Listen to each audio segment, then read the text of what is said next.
Walaupun berbagai cabang seni sangat menggeliat di Banjarmasin, namun Dewan Kesenian Banjarmasinnya Salawas ini kadada baisi kantor atau gedung sekretariat, sehingga bubuhan pengurus Dewan Kesenian Banjarmasin meminta Komisi 4 DPRD Banjarmasin untuk memperjuangkan gedung sekretariat yang nantinya dipakai gasan mengumpulkan atau bersilaturahminya bubuhan seniman. Walaupun berbagai cabang seni sangat menggeliat di Banjarmasin, namun Dewan Kesenian Banjarmasin Salawas ini kadada baisi kantor atau gedung sekretariat, sehingga bubuhan pengurus Dewan Kesenian Banjarmasin meminta Komisi 4 DPRD Banjarmasin untuk memperjuangkan gedung sekretariat yang nantinya dipakai gasan mengumpulkan atau bersilaturahminya bubuhan seniman. Keinginan ini dituangkan oleh rapat dengar pendapat di ruang Komisi 4 DPRD Banjarmasin, Jalan Lambung Mangkurat, Banjarmasin Tengah, Jelang Tengah hari Senin 31 Januari 2022.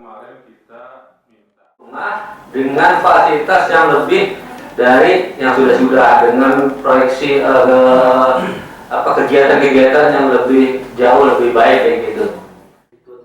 Ketua Dewan Kesenian Banjarmasin Hajriansah Wetakuni Prima TV memandahkan kedatangannya menemui wakil rakyat ini selain untuk mengenalkan pengurus Dewan Kesenian Banjarmasin yang beberapa waktu lalu baru dilantik serta menyampaikan beberapa aspirasi dari segala cabang seni. Hajriansah menyatakan dalam pertemuan ini juga disampaikan keinginan Dewan Kesenian Banjarmasin untuk memiliki gedung sekretariat wan gedung kesenian supaya bisa mandiri dalam menampilkan hasil karya seni mereka.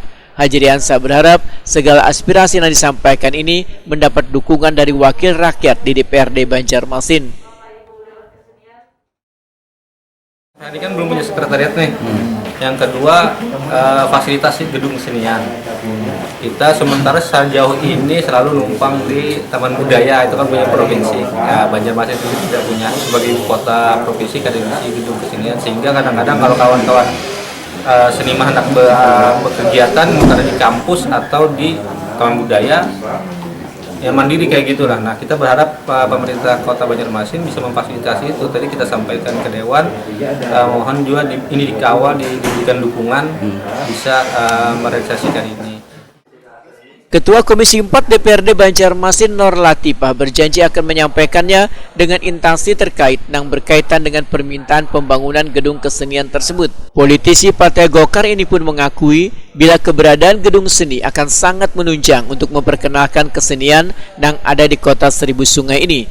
Sedang yang berkaitan dengan gedung sekretariat, Nur Latifah menyarankan untuk bergabung di gedung sekretariat bersama yang sudah dibangun pemerintah kota Banjarmasin. Dalam hal ini kami akan coba sampaikan juga dengan dinas terkait untuk gedung kesenian ini, dan ini juga memang menunjang ya untuk mereka dalam rangka memperkenalkan kesenian-kesenian di daerah yang ada di Kota Banjarmasin. Tentunya dengan adanya wadah mereka dapat berekspresi sesuai dengan program yang mereka jalankan. Kemudian juga mereka belum ada sekretariat. Nah, untuk sekretariat ini untuk saat ini bisa kami rekomendasikan bisa bergabung di sekretariat bersama yang dibangun oleh pemerintah Kota Banjarmasin. Dalam hal ini kan mungkin kami koordinasi dulu dengan Pemko, kira-kira sekber atau sekretariat bersama ini dihuni oleh organisasi mana saja, dan kalau memang masih memungkinkan ada space, bisa saja nanti mereka gabung di sekretariat bersama.